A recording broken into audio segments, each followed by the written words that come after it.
Think about that version of yourself that surfaces unexpectedly at 2 a.m., questioning everything. Why you let things slide, why you stayed quiet, why your life feels stuck in the same patterns. That version of you is what brought us here. For years, you've probably been taught to be kind, fair, and accommodating, to avoid confrontation and play it safe. Yet, time and time again, life shows you something different. A realization that the people who climb higher, secure those promotions, build their dream lives are rarely the nicest ones. They're calculated. They take discomfort in stride. They embrace decisions that might seem selfish from the outside. And so here you are, caught somewhere in the middle. You don't want to become a callous manipulator, but you're done being the person who plays by all the rules when others manipulate the game to win.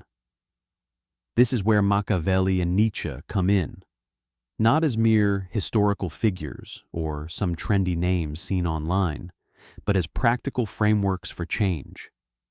Here's Machiavelli telling you, people aren't what you wish them to be. They are what they consistently show you they are. Act and decide accordingly. And Nietzsche advises, stop waiting for external permission to live meaningfully.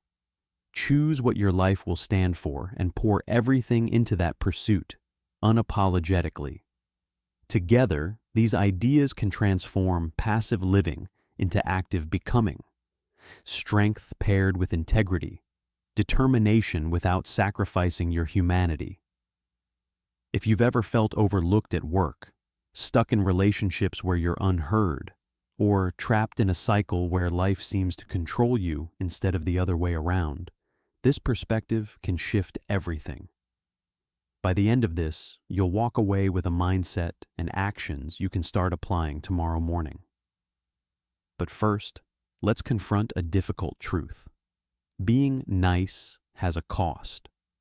Consider a moment in your recent past when you agreed to something only because saying no felt uncomfortable. Maybe your boss threw extra work on your plate just this once. A friend guilted you into going along with their plan. A family member crossed a boundary you ignored for an easier evening. Did choosing niceness truly improve your situation? Or did it give you temporary peace while sowing resentment that lasted far longer? Here's an unspoken reality. Most people don't wake up plotting to make your life harder, but they're not prioritizing your needs either. They're focused on what serves them best. And Machiavelli would remind you, power isn't reserved for monarchs or CEOs. It's simply about who gets to decide, at work, in relationships, and everyday routines, whose choices set the tone of life. If the answer isn't you, nothing else matters until that changes. But being ruthless doesn't mean turning cruel or heartless. It means piercing through the fog of indecision and arriving at ruthless clarity. Clarity about your true desires, your boundaries, and the price you're willing to pay for the life you want.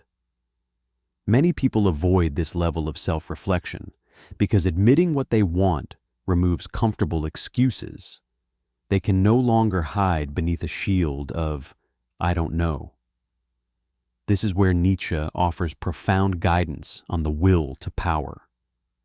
Not power as domination or conquest, but as your ability to shape your existence rather than letting external forces dictate it to you. If your daily life feels like a weary loop of obligation, work, chores, dead scrolling, sleep, it's not because you're weak or incapable. It's because you've misplaced your willpower onto everything but yourself. Let's ground this idea with a story. Picture Alex, a hard-working professional in his mid-30s. Dependable to a fault, he's the go-to person when crises arise at work. He stays late, picks up slack, always says, "Sure, I'll take care of it." He sees his yes attitude as loyalty, but underneath lies fear. Fear of conflict, fear of appearing difficult, fear that speaking up might jeopardize his position. Year in and year out, Alex watches colleagues, like those who don't hesitate to refuse unreasonable tasks, rise while he stays stuck. Maria would say Alex is useful, but not powerful. He has made himself too easy to take advantage of. Nietzsche would ask him, is this cycle, this daily repetition, really the life he'd choose to relive forever? Now imagine Alex begins thinking with Machiavelli's practicality and Nietzsche's boldness combined. He stops wishing for fairness from his workplace and starts recognizing its true structure. Instead of cleaning up after others quietly, he learns his company values visibility and assertiveness over silent hard work. It rewards ownership and strategies that push initiatives forward rather than simply meeting expectations. This blend of insight lets Alex start reshaping his approach, not by betraying himself or others, but by positioning himself for choices that make him visible and impactful. This is a perspective rooted in pragmatic realism, drawing on the insights of Machiavellian strategy and Nietzschean existentialism. It begins with a fundamental question: what do I want my work, my life, and my choices to signify in the coming years? Do I want to remain a reliable, unnoticed player in the backdrop? Or do I want to create a life of autonomy, more resources, more time, and enough control to make decisions without being driven by fear? From there emerges a plan, a conscious refusal to endlessly accommodate and a deliberate effort to act with purpose. No more automatic yeses to extra tasks that don't align with long-term goals. A focus on visibility through meaningful projects. A commitment to speak up, even if it feels uncomfortable. This transformation isn't flashy. It's not about grand declarations or superficial motivational fixes. It's about practicing unyielding resolve through small, intentional actions. Subtle but powerful shifts that challenge an older, more fearful version of oneself. Now consider two critical principles: Machiavellian ruthlessness and Nietzschean willpower. The former is rooted in seeing the world for what it is, understanding human tendencies, and acting strategically rather than idealistically. The latter speaks to personal agency, choosing who you want to become and enduring the price of that transformation. Together, they form a mindset, clarity in perception, decisiveness in choice, and steadfastness in action. So how does one apply this outlook amidst the realities of life? Fatigue, financial responsibilities, family obligations, and partners who may not fully understand this journey? It starts with reframing perspectives on three fronts: others, self, and actions. First, examine how you perceive others. Often, we project our good intentions onto people, assuming they possess similar motivations. If you're thoughtful and considerate, you might assume others are too. But as Machiavelli reminds us, humans are frequently driven by their own interests, fear, ambition, or self-preservation, especially under pressure. This doesn't mean people are inherently malicious. It's simply human nature. Consider what shifts when you stop assuming altruism and start observing others with these possibilities in mind. This clarity doesn't breed paranoia. It cultivates preparedness. The coworker who routinely takes credit for your work isn't forgetful. They're positioning themselves to shine. The family member who continually tests boundaries isn't just careless. They've learned your resistance is negotiable. When you stop taking these behaviors personally and instead ask better questions, what drives this person's actions, and what steps can protect your own interests? You empower yourself to make strategic adjustments. This is where a degree of ruthlessness is necessary. Not cruelty, but the strength to stop overextending yourself at a cost to your well-being. You don't need dramatic confrontations. Structural changes suffice. Shift how you respond. Replace endless accommodation with realistic boundaries. For example, replace "of course" with "I'm unavailable for that right now, but here's what I can offer." Reduce energy spent on one-sided dynamics by redirecting it toward those who reciprocate. As Machiavelli would advise, don't waste time fixing human behavior. Refine your environment by altering incentives or modifying your proximity to harmful patterns. Second, reevaluate how you see yourself. Nietzsche would argue that many live as spectators in their own lives, bound by borrowed values, rules instilled by family, school, or society that go unchallenged yet quietly stifle individuality. Reflect on the truths you carry. I must be agreeable. Wanting more money is selfish. Starting over at this age isn't realistic. Ask who benefits from these beliefs. Your employer who capitalizes on underpaid labor? The status quo that thrives on keeping you predictable and stagnant? Nietzsche urges self-examination. What do you value separate from societal expectations? Perhaps freedom matters more than seeking approval. Maybe depth is more meaningful than surface-level comfort. Maybe building something enduring outweighs temporary security.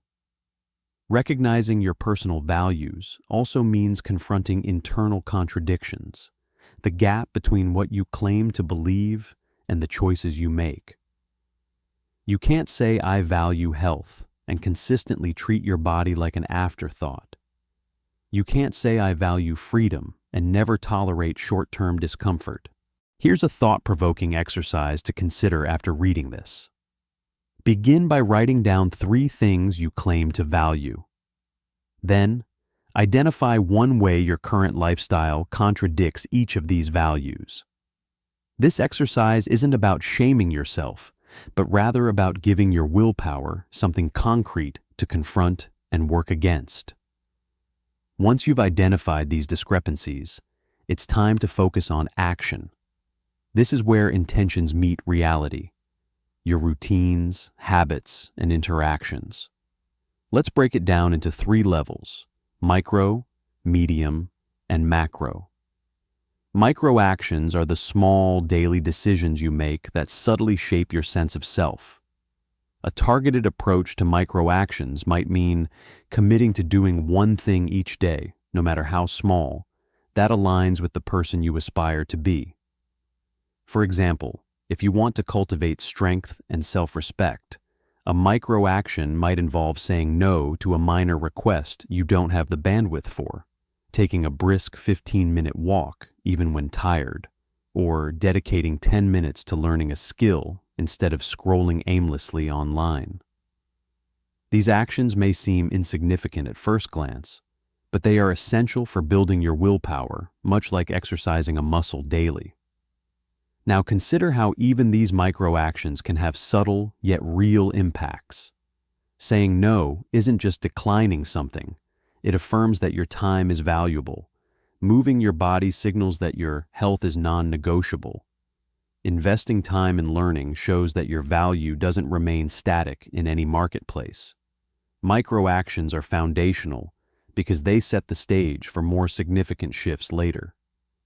Medium actions involve the difficult conversations and decisions that shift how others interact with or perceive you. This might mean saying to your manager, "I'm happy to assist in emergencies, but I've consistently taken on tasks beyond my role. I'd like us to discuss adjusting my title or compensation accordingly." It could mean telling a partner, "I love you, but I can't keep sidelining my goals. We need to rethink how we share responsibilities." Or perhaps telling a friend, "I care about you, but when you cancel plans last minute repeatedly, it makes me feel unimportant. I can't rearrange my schedule anymore unless plans are solid." These exchanges won't be easy. Your heart may race, and your words might stumble. That's perfectly okay. It's just your old self resisting change as it loses its grip. Being ruthless here doesn't mean being cruel. It means facing short-term discomfort and potential misjudgment for the sake of long-term alignment with who you truly are. Finally, macro actions are the larger, life-altering decisions. Switching careers, ending relationships, starting businesses, moving to new cities, or completely overhauling habits. These monumental changes often fail when people skip the groundwork laid by micro and medium actions. Without solid foundations, these bold moves can overwhelm you or result in burnout.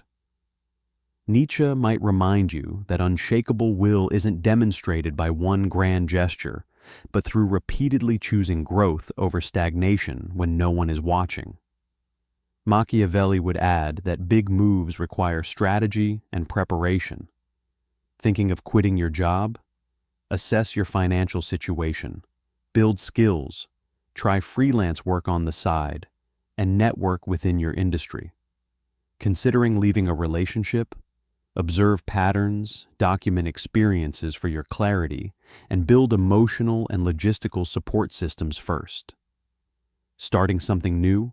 Study the field, identify influential players and their values, and seek opportunities where gaps exist. Ruthlessness isn't recklessness. It's purposeful action toward a goal with full awareness of the challenges ahead. However, there's an inherent risk in leaning too far into either end of this approach. Overemphasizing Machiavellian thinking may leave you manipulative or overly strategic, treating relationships as transactions and losing genuine connections. Conversely, overly leaning into Nietzschean ideals risks isolating yourself entirely in self-righteousness. Balancing these philosophies requires anchoring ruthlessness in values and willpower in compassion. What does this look like in practice? It means staying true to non-negotiables about how you treat yourself and others. For instance, refusing to lie to those you care about, avoiding threats or humiliation as tools of persuasion, refusing to sacrifice health for someone else's comfort, or for your comfort in avoiding effort. You can hold firm and make tough choices without resorting to cruelty or compromising the principles that guide you. By grounding ruthlessness in clear values and tempering will with empathy for yourself and others, you can create a life that is both intentional and meaningful. One rooted in strength, yet not devoid of humanity. Compassionate willpower means pushing yourself without becoming your own harsh critic. Instead of thinking, "I'm such a failure, I'll never change," shift to, "All right, I messed up today. What's one small thing I can still do to move forward?" Instead of questioning the point of progress because perfection seems unattainable, remind yourself that steady improvement over a year matters far more than one flawless day. Machiavelli might suggest that fear is a powerful motivator, but Nietzsche would argue that love for your potential and who you can become is even stronger. So consider this. Rather than acting solely out of fear of staying stuck, act out of respect for the person you're striving to be. Visualize them, the version of you 5 years from now who stayed committed to growth. Picture how they carry themselves when they enter a room, how they handle moments of disrespect, or how they speak to themselves after a tough day. What habits are second nature to them that currently feel like significant challenges to you? This future version isn't created from one monumental breakthrough, but from countless small, consistent choices aimed at building the life you want. They're forged by a steady resilience that doesn't collapse after a bad week. To get practical, here's a simple framework you can use immediately before making important decisions or responding to requests. Ask yourself 3 key questions. 1. If I say yes to this, what am I saying no to? 2. What does this decision teach others to expect from me? 3. Is this aligned with the person I'm trying to become, or the one I'm afraid to stop being? For instance, if someone at work asks you to stay late on short notice, put it through this filter. If you say yes, maybe you're saying no to time with your family, rest, or personal projects. The second question helps you evaluate whether you're teaching others to assume your time is endlessly flexible or that their urgency overrides your priorities. The third helps you determine whether you're staying in your comfort zone as the dependable employee or moving toward valuing your time and boundaries more intentionally. This doesn't mean you'll always say no. Sometimes you'll decide it's worth it because it aligns with long-term goals. The key is making thoughtful, intentional choices rather than following old habits automatically. Another tool to strengthen your growth is the weekly ruthless audit. Dedicate just 10 minutes once a week to reflect on 3 prompts. 1.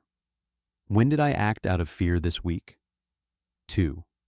When did I act with willpower and intention? 3. Where did I tell myself I was powerless, even though I had options? Be honest, but avoid melodrama as you answer these questions. For example, maybe fear stopped you from voicing concerns when your partner said something upsetting. Perhaps willpower showed up when you went to the gym, despite not feeling motivated.